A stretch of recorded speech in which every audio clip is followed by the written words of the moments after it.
आप सभी को कार्तिक मास की बहुत बहुत बधाई। आज हम कार्तिक मास महात्म के द्वितीय अध्याय की कथा का श्रवण करेंगे।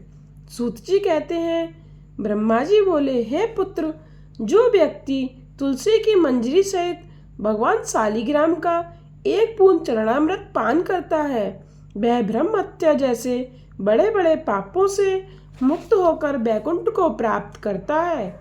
इसमें कोई संदेह नहीं है। जो भगवान शालिग्राम की प्रतिमा के आगे अपने पितरों का श्राद्ध करता है, उसके पितरों को तत्काल वैकुंठ प्राप्त हो जाता है। जो भगवान श्री शालिग्राम की मूर्ति दान करता है, उसे समस्त पृथ्वी के दान का फल प्राप्त होता है। जो भगवान शालिग्राम की प्रतिमा को बेचता है, वह महान कष्ट भोगता है। इसीलिए श्री शालिग्राम की मूर्ति को बेचना नहीं चाहिए। श्री विष्णु भगवान का पूजन शंख के जल से करना चाहिए। श्री शिव जी का पूजन बिल्व पत्रों से, सूर्य का तुलसी से, गणेश जी का पूजन धतूरे के फूलों से, विष्णु जी का पूजन कमल के पुष्पों से तथा श्री महालक्ष्मी जी का पूजन मालती अथवा चंपा के फूलों से करके प्राणी परम पद को पाता है। परंतु जो भगवान को परम प्रिय तुलसी से भगवान शालिग्राम की पूजा करता है, उसकी महिमा का वर्णन कोई भी नहीं कर सकता। इस प्रकार पूजा करने वाला भक्त जन्म मरण के अपार कष्ट से मुक्त हो जाता है।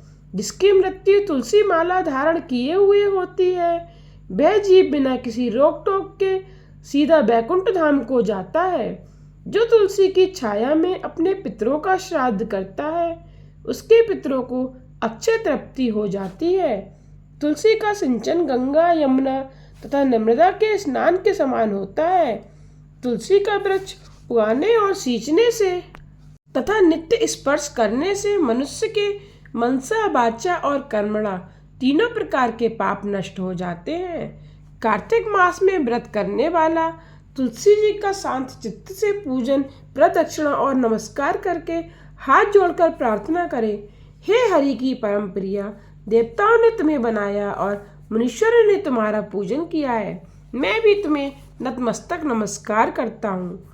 जो प्राणी आंवले के पत्तों और पुष्पों से भगवान का पूजन करता है अथवा आंवले के वृक्ष के नीचे बैठकर भगवान का पूजन करता है, उसको स्वर्ण के फलों और फूलों से पूजा करने का पुण्य फल प्राप्त होता है।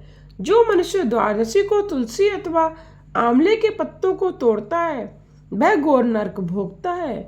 प्रत्येक मनुष्य को चाहिए कि कार्तिक मास में आंवले के फल, तुलसी और गोपी चंदन की माला धारण करे।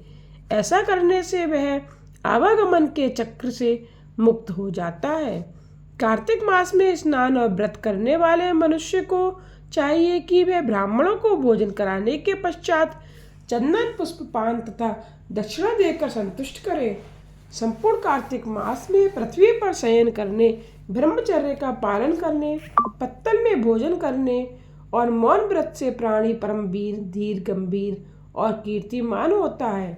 जो मनुष्य एक समय आंवले के वृक्ष के नीचे पूर्ण कार्तिक मास भोजन करता है, उसके एक वर्ष के समस्त पाप नष्ट हो जाते हैं। व्रत करने वाले को शहद, कांजी, दाल, तेल, कच्चा भोजन, दूसरे का अन्न तथा कोई भी तामसी तथा बुरे नामों वाला भोजन नहीं करना चाहिए। रविवार को आंवला खाना भी वर्जित है। देव, गौ, वेद तथा दूसरों की निंदा नहीं करनी चाहिए। अंडे, मांस इत्यादि का सेवन तो क्या, ध्यान भी नहीं करना चाहिए। मिट्टी में उत्पन्न हुआ नमक, मसूर, बासी भोजन, तांबे के पात्र में डाला हुआ दूध इत्यादि ये सब मांस के समान ही माने जाते हैं, अतः इनका प्रयोग भी नहीं करना चाहिए। केवल स्वयं अपने लिए बनाया गया भोजन भी मांस के समान होता है, अतः किसी दूसरे को खिलाने के बाद ही स्वयं भोजन करें। लहसुन, प्याज, फूल गोभी, गाजर, जंगली घिया, बैगन, पेठा तथा दोबारा पकाया हुआ भोजन व्रत में नहीं करना चाहिए। रजस्वला स्त्री, मिलेच्छ, पतित तथा पाखंडी आदि से भूलकर भी बात नहीं करनी चाहिए। एकम को पेठा, दूज को बैगन, तीज को गोभी का फूल, चौथ को मूली, पंचमी को बेल फल, छठ को कलिंदा, सप्तमी को आंवला, अष्टमी को नारियल, नवमी को जंगली घिया, दसवीं को परमल, एकादशी को बेर, द्वादशी को मसूर, त्रयोदशी को पान, चतुर्दशी अमावस्या तथा पूर्णमासी को किसी भी फली का साग भूलकर भी नहीं खाना चाहिए। इससे आगे की कथा का श्रवण आप कल के अध्याय में कीजिएगा। अगर आपको मेरी वीडियो पसंद आई हो तो इस चैनल को सब्सक्राइब करके बेल आइकन पर प्रेस करके ऑल पर क्लिक करना ना भूलिएगा, जिससे आने वाली वीडियोस की नोटिफिकेशन आप तक पहुंचते रहें।